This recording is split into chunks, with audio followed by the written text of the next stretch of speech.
one of the things about generosity that I'm very aware of, I think we can all relate to this, is that we tend not to notice. I'm always speaking for myself when I say this as well. Very small acts of generosity, as if, well, that's nothing. How many times have I done this? Oh, it's nothing. Even somebody acknowledges it, and I'll say, oh, it's nothing. And when I say it's nothing, first of all, it's disavowing that to the person who's thanking me, it's not accepting the thank you also, right? Yeah. And it's also not letting in that something happened there. Some offering happened there. What's going on there? Why would I want to undo that or make light of that or make less of that? Yeah, we don't want to make more of it either, but why make less of it? What's that about?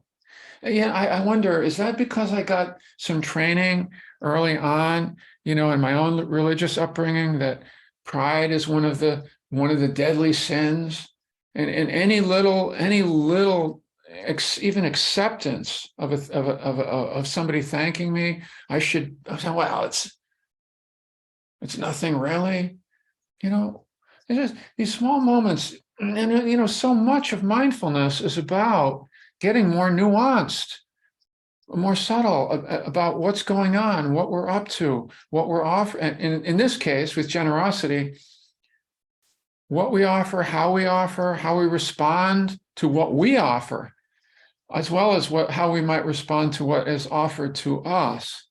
Yeah. And Susan will say, make much of it, or make more of it. Make more of the small moments, because there's so much of our life is about small moments of interaction, yeah.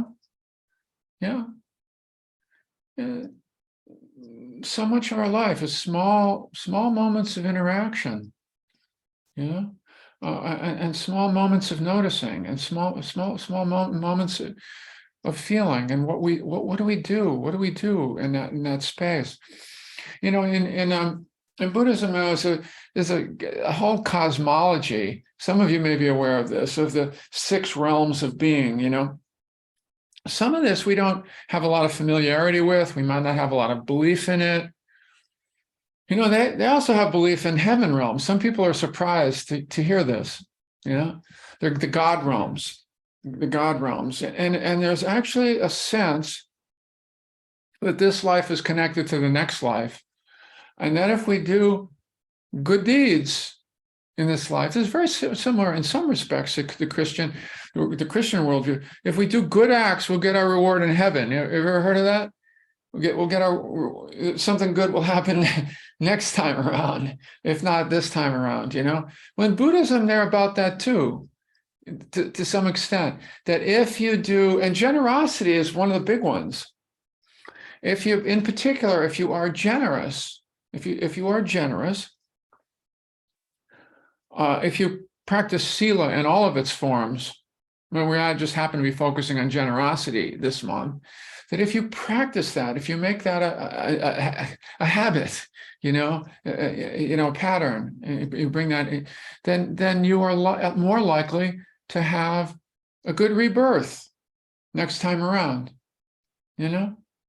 It's very, very clear in very, we could say that's folk religion. We could say that, it's actually part of what the Buddha talked about as well. It is. And there are all these suttas that highlight how important even small acts of giving can be. Yeah. So if you bear with me, I'm going to read you one of these short stories. There are a lot of these little short stories. Some of this year, we're going to share some of these with you. And I didn't know about a lot of this stuff for many years. That there's this whole other side of Buddhism and stories of the Buddha's life, the Jataka tales before the Buddha became a Buddha, et cetera, and lots of suttas, and some of them are really cool, and they highlight these simple points. So I'm just going to read this one to you, and with this giant print back here, I'll be able to see it. I don't think you will. Okay, this is from Moggallana, a Bhante, a famous monk, Moggallana, and he's talking to a deva who's in the deva realms. There are deva realms and there are god realms that are higher than the human realms.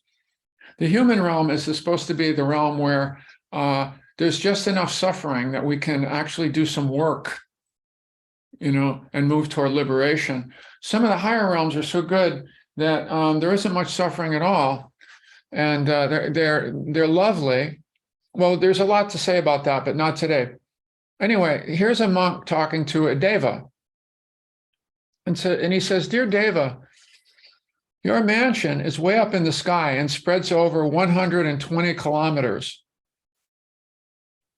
Pillars of beryl and other gemstones and 700 pinnacled buildings. 700 pinnacled buildings are in your estate. It is very beautiful. Inside the mansion, you drink and eat and enjoy the sweetness of heavenly food. Guitars play sweet music. You have the 5 kinds of sensual pleasure. Devatas wearing gold jewelry dance for you. What are the meritorious deeds that led to this happiness? Tell me, Devata, what kind of meritorious action did you do when you were in the human world to have gained this beauty that shines in all directions, and to have earned all these wonderful things?" The Devata, delighted at being questioned by the Arahant, Moggallana, gladly explained what she had done that resulted in such great happiness. Here it is. The Devata says, here's the key point. The size of the result is not equal to the size of the offering given.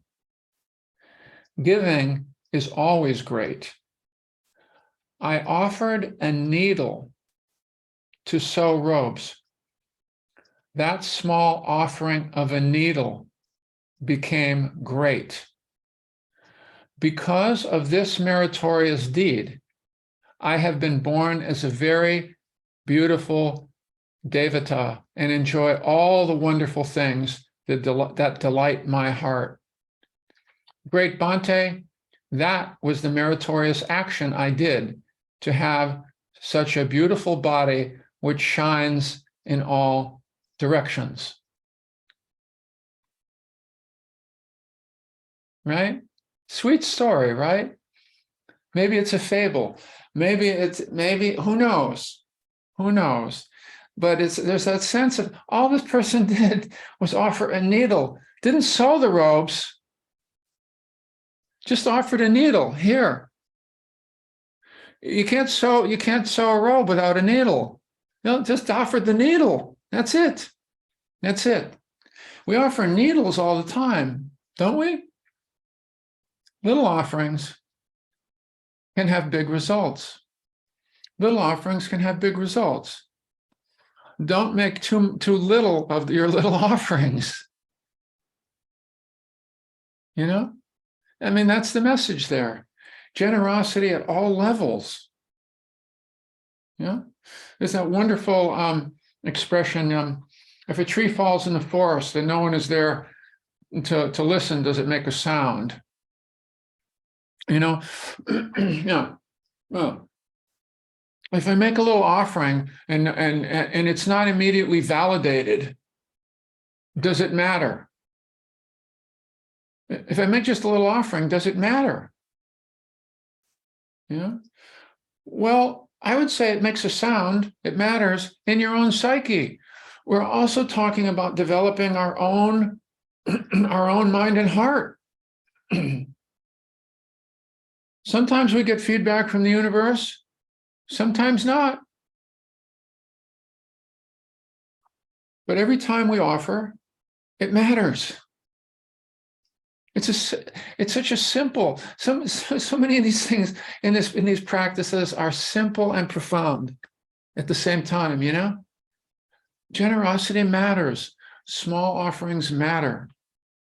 Just along the lines of what we were talking about last week, small offerings to others matter. Small acknowledgments that they're being seen.